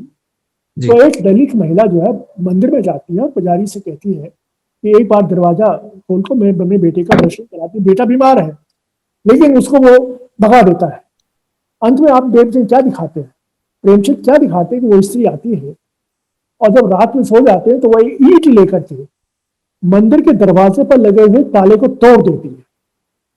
आप जानते हैं ये कितनी बड़ी क्रांति थी उस समाज के अंदर, कि वो जो धर्म जो है, वो धर्म जो लोग धर्म के ठेकेदार हैं, अगर वो इन लोगों के लिए भगवान के दर्शन नहीं करने देंगे तो उसका एक ही रास्ता है कि उसके ताले को तोड़वा देते। उसके बाद अंत क्या होता वो अलग बात है, लेकिन मंदिर के ताले को ईंट से तोड़ने की ताकत प्रेमचंद अपने दलित पात्र को देते। दूसरा उदाहरण मैं देता हूँ आपको, मैं दूसरा उदाहरण गोदान से देता हूँ। वो दाता दीन ब्राह्मण है, सारे गांव का वो है, वो कर्जा भी देता है, सब सारे काम करता है। उसका जो बेटा है, उसका एक सिलिया से प्रेम संबंध है, सिलिया दलित समाज की। तो वो अंत में क्या होता है, उसे सरकारी घर का काम कराता है, सब कुछ कराता है। तो एक दिन क्या होता है, उस सिलिया के माता पिता और सारे लोग मिलकर के उसके पास आते हैं। वो ये कहते हैं कि तुम इससे शादी करो। तो वो कहता है मैं ब्राह्मण होकर के इससे शादी कैसे करूं? तो वो कहते वाह, उसकी माँ कहती है वाह, तुम मेरी बेटी के साथ सोओगे तो सही, तुम शादी नहीं करोगे, ये कैसे होगा? और अंत में जब मना करता है तो क्या करता है उसका पिता, एक हड्डी लेता है और हड्डी को उसके मुंह में डाल देता है, और वो कहता है कि यदि तुम हमको ब्राह्मण नहीं बना सकते तो आज हम तुमको चमार बना रहे हैं। मैं आपसे पूछता हूं, ऐसी क्रांति उस कालखंड के किसी लेखक ने की हो, मुझे बताइए जरा। मतलब ब्राह्मण के मुंह में हड्डी, और वो कहता है अंत में कि वो स्वीकार करता है कि जो धर्म मनुष्यता को नहीं भाता वो ब्राह्मण नहीं है, मैं आज से ब्राह्मण नहीं रहा। और अंत में वो जीवन उसी सिलिया के साथ व्यतीत करता है और अपने ब्राह्मणत्व को छोड़ देता है। तो ये जो क्रांति है, असल में मेरा ये कहना है कि ये केवल प्रेमचंद ही कर पाए। ये बहुत बड़ी क्रांति थी उस कालखंड के अंदर, आप ये समझिए, जहां दलितों के मंदिर में प्रवेश करने के लिए भी आंदोलन होता था। गांधी ने आंदोलन किया उसके लिए, प्रेमचंद ने कर्मभूमि में पूरा आंदोलन दिखाया है किस तरह से। तो मेरा ये कहना है कि ये जो समाज का सबसे नीचे वाला वर्ग था, निश्चित रूप से प्रेमचंद उसके साथ खड़े हैं, निश्चित रूप से। और उसको वो ऐसी घटनाएं दिखाते हैं जो उस कालखंड में कोई लेखक दिखाने का साहस नहीं कर सकता। क्या इसको आप कम साहस की बात समझते हैं? मैं आपसे पूछता हूं, आज किसी लेखक का उल्लेख बताइए तो किसी के व्यक्ति के ब्राह्मण के मुंह में हड्डी डालकर ही कहता हो। कोई एक कहानी मुझे बता दीजिए आज के अंदर ही। लेकिन प्रेमचंद इसको दिखाते हैं, और ऐसा दिखाते हैं कि उस व्यक्ति को परिवर्तित कर देते हैं। तो मेरा आपसे कहना है कि प्रेमचंद, और एक बात और भी समझ लीजिए कि जो स्वामी विवेकानंद ने कहा था कि जो इस देश का सबसे नीचा वर्ग है उसमें ही मनुष्यता की दर्शन होते हैं, प्रेमचंद ने भी अपने उन्हीं कैरेक्टर्स में मनुष्यता दिखाई है जो समाज के सबसे नीचे वर्ग से आते हैं। वो सबसे बड़े मनुष्य हैं। और आपको कोई आप कहानी की तलाश करें, मैं बहुत सी कहानी की चर्चा मत कर। सूरदास क्या है? सूरदास कोई बहुत संपन्न आदमी है, वो बेचारा भिखारी है। वो भिखारी सारे समाज, सारे साम्राज्य को चुनौती देता है, और हर व्यक्ति आकर के उसके अंतिम समय उसके पैर पकड़ता है, उसके चरण छूता है, धन्य हो जाता है। तो प्रेमचंद की ताकत जो है, इसलिए वो जब कहते हैं ना कि मेरा स्वराज, मेरे कम्युनिज्म का अर्थ क्या हुआ, ये शोषण बंद हो जाए, ये विषमता दूर हो जाए। तो ये विषमता केवल आर्थिक नहीं है, ये विषमता सामाजिक स्तर पर भी है, धार्मिक स्तर पर भी है, हर स्तर पर समानता चाहते हैं। तो ये समानता कम्युनिस्टी समानता नहीं है, ये वो समानता है, वो अद्वैतवाद की समानता है जिसमें हर मनुष्य के अंदर आत्मा एक ही है। विवेकानंद बार बार ये कहते हैं कि हर मनुष्य में एक ही आत्मा है भाई, कोई विभेद हो ही नहीं सकता है। एक व्यक्ति किसी परिवार में जिंदा पैदा हुआ, किसी में दूसरे में पैदा हो गया, तो इसमें मतभेद क्या हो गया? ये तो पैदा होने की क्रिया है। इसलिए आप ये मान के चलिए कि प्रेमचंद का पूरा साहित्य जो है उन्हीं लोगों के साथ में है जो समाज का सबसे ज्यादा शोषित, पीड़ित और अज्ञानी, अशिक्षित आदमी है। लेकिन उसमें वो मनुष्यता के, वो मैंने जो बूढ़ा भगत की चर्चा की, वो क्या है वो भाई? वो बेचारा बूढ़ा भगत है, उसे कुछ रोटी खाने के लिए नहीं। कितनी बड़ी मनुष्यता का परिचय देता है। कोई डॉक्टर तो चड्डा नहीं दे पाए ना शिक्षा के कारण से। प्रेमचंद का स्पष्ट दर्शन है, शिक्षा जो आज की शिक्षा है वो हमें मानसिक रूप से पराधीन बनाती है, हमें मानसिक रूप से स्वार्थी बनाती है। एक और कहानी है जो परीक्षा कहानी है, वो कहानी भी यही है कि सारे एक दीवान का एक राजा चुनाव करना चाहता है, विज्ञापन दे देता है, तो सैकड़ों ग्रेजुएट वहां पर आते हैं। लेकिन क्या होता है जब खत्म होता है खेल, तो एक किसान की जो बैलगाड़ी है कीचड़ में फंस जाती है, तो सारे निकल जाते हैं। एक युवक ऐसा होता है जो कीचड़ में घुस करके उसकी किसान की गाड़ी को निकालता है, अंत में वही दीवान बनता है। अर्थात जो सबसे अधिक पराजित, दुखी, असहाय की मदद करता है, वही प्रेमचंद की दृष्टि में मनुष्य है। और यही मनुष्य की सभ्यता, उनकी वो यही सभ्यता भारतीय आत्मा है जो वो कहना चाहते हैं। और इससे सर यही मतलब मैं जो समझ पाता हूं वो यही हुआ कि प्रेमचंद के बारे में एक तो एक धारणा, एक प्रगतिशील विचार प्रेमचंद के बारे में बनकर निकल आता है, जिसे हम प्रगतिशील कहते हैं। यानी वो मूल्य है कि जो विषमता है, जो शोषण है, जो समाज में दलित है, पिछड़ा है, उसके साथ खड़ा होना या उसके प्रति सहानुभूति रखना या जनता में उसके प्रति संवेदनशीलता पैदा करना, ये प्रेमचंद के साहित्य में मौजूद रहा है। और उसी के यही मैंने जो सवाल पहले भी किया था कि इसके बाद प्रेमचंद के बाद का जो साहित्य है उस पर किस प्रकार का प्रभाव पड़ा? देखिए प्रभाव तो यह है कि नहीं, वो हर लेखक अपनी तरह से वो विषय वस्तु का चयन करता है, लेकिन इतना बड़ा कमिटमेंट आपको किसी लेखक में समग्र रूप से आपको कम मिलेगा। मैंने तो देखा नहीं, आपने अगर देखा हो तो मुझे बताएं, ज्ञान का विस्तार होगा। वहीं से शुरुआत की थी कि उनके बराबर के, उनके कद का जो लेखक है मिलना मुश्किल है, उनके कद का लेखक। आप ठीक कह रहे हैं, बिल्कुल ठीक कह रहे हैं। नहीं, वो केवल इसीलिए महान नहीं है कि वो अब सबसे नीचे वर्ग का साथ देते हैं, वो इसलिए भी महान है कि वो मनुष्य को मनुष्य मन के रूप में देखना चाहते हैं। जी। मतलब वो अगर वो प्रसंग देते हैं गोदान में या उसमें, तो वो मनुष्यता की रक्षा के लिए देते हैं। बिल्कुल, कि भैया हम भी मनुष्य हैं, अगर तुम मनुष्य हो तो हमारी मनुष्यता तुमसे ज्यादा श्रेष्ठ है। जी हमारी मनुष्यता तुमसे बेहतर है, और वो सिद्ध करते हैं अपने कार्य व्यवहार से, कथा वस्तु से। तो मनुष्यता जो है वो ही पहला और अंतिम किसी भी साहित्य का लक्ष्य हो सकता है, मैं तो ऐसा समझता हूँ। जी जैसे आप जो बात कह रहे हैं, मुझे भी ये लग रहा है कि कोई भी लेखक, जैसे मैं भी हूँ, आप भी रहे हैं, या संजीव जी भी हैं, राकेश लिखते हैं, जो लेखक आरंभ से जो शुरू करता है वही आखिर तक नहीं होता है। उसके अनुभव जगत निरंतर विकसित होता चला जाता है। आरंभ से जो शुरू करता है मुख्य उससे चलता है कि उसकी सोच क्या है, क्या चाहता क्या है वो अपने साहित्य के माध्यम से। जैसे बात हो रही है और उसमें हम एक तरह से सहमत भी हो रहे हैं कि लेखक जो है प्रेमचंद जो है वो मानव के लिए, मानव हित के लिए, मानवीय समाज के हित के लिए निरंतर प्रयत्नशील रहे।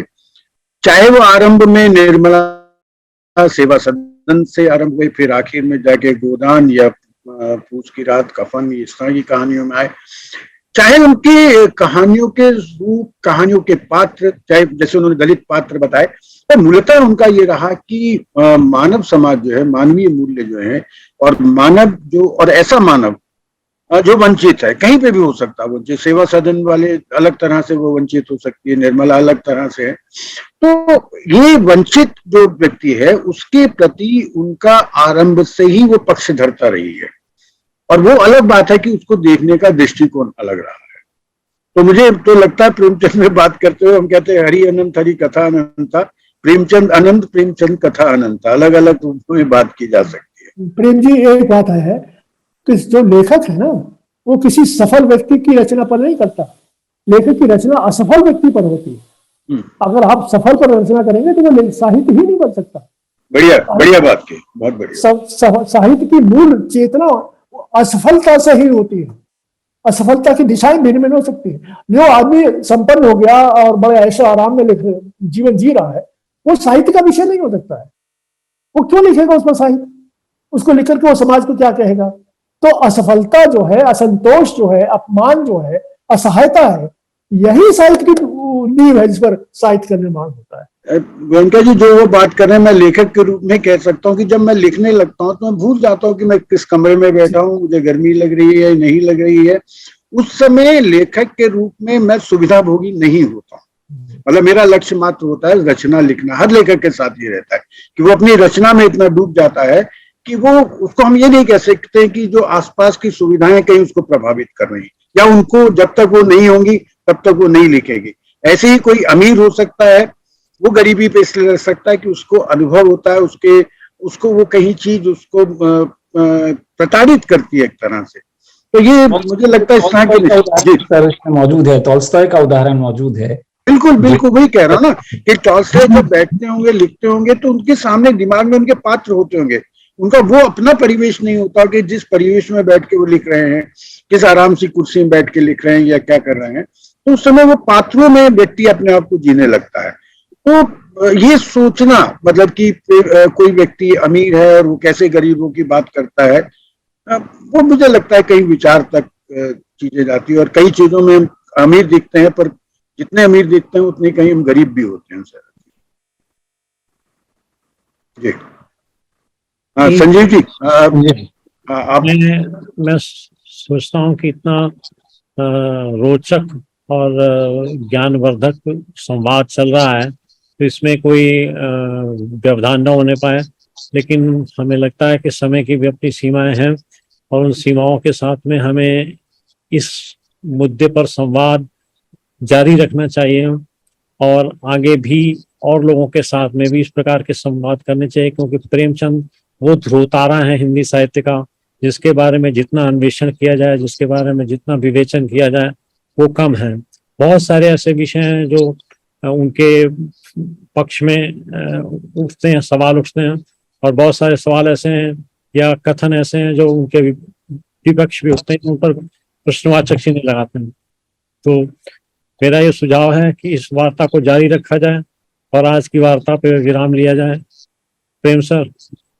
नहीं, मैं बिल्कुल ठीक है। और मैं अगली वार्ता में आप, क्योंकि आपने भी प्रेमचंद पे बहुत काम किया है और अभी आकाशवाणी में आप प्रेमचंद पे बोल के भी आए हैं, तो हम आपको भी सुनना चाहिए। हाँ, प्रेमचंद के 6 खंडों में उनके कुछ रचनाएं, कहानी, कथा कहानी जो है उनको मैंने इकट्ठा किया है और उस प्रकाशन के अंतिम चरण में है, तो वो भी चर्चा के लिए उपलब्ध होंगी।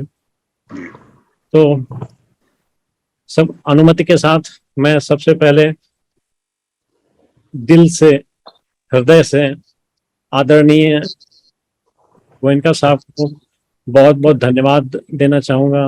नमस्कार। बहुत बहुत आभार कि उन्होंने अपनी कठिन परिस्थिति, स्वास्थ्य के प्रति जो स्थिति है उसके कारण से वो कहीं नहीं जा रहे हैं, लेकिन उन्होंने प्रेम जी से बातचीत के बाद ये स्वीकार कर लिया कि वो हम लोगों को चर्चा के लिए, संवाद के लिए उपलब्ध होंगे। तो मैं बहुत बहुत आभारी हूँ।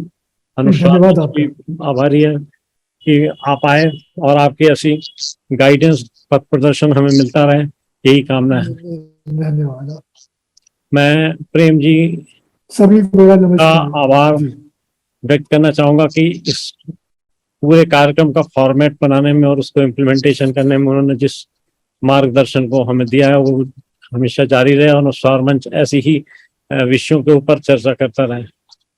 प्रोफेसर राकेश जी को मैं बहुत बहुत धन्यवाद और आभार प्रकट करना चाहता हूँ कि उन्होंने बड़ी ही अल्पकालिक सूचना पर और बड़ी संक्षिप्त सूचना पर तैयार हो गए आने के लिए, और उन्होंने बहुत रोचक और विवेचनीय डिस्कशन किया। मैं धन्यवाद देता हूँ अन्य समस्त उपस्थित लोगों को और हमारे अतिथियों को भी एक बार फिर से, और अगली सभा की सूचना शीघ्र ही प्राप्त होगी। हम ऐसी चर्चाएं सौर मंच पर जारी रखेंगे। धन्यवाद जी। नमस्कार। नमस्कार, धन्यवाद। सार्थक, उपयोगी और आवश्यक चर्चा।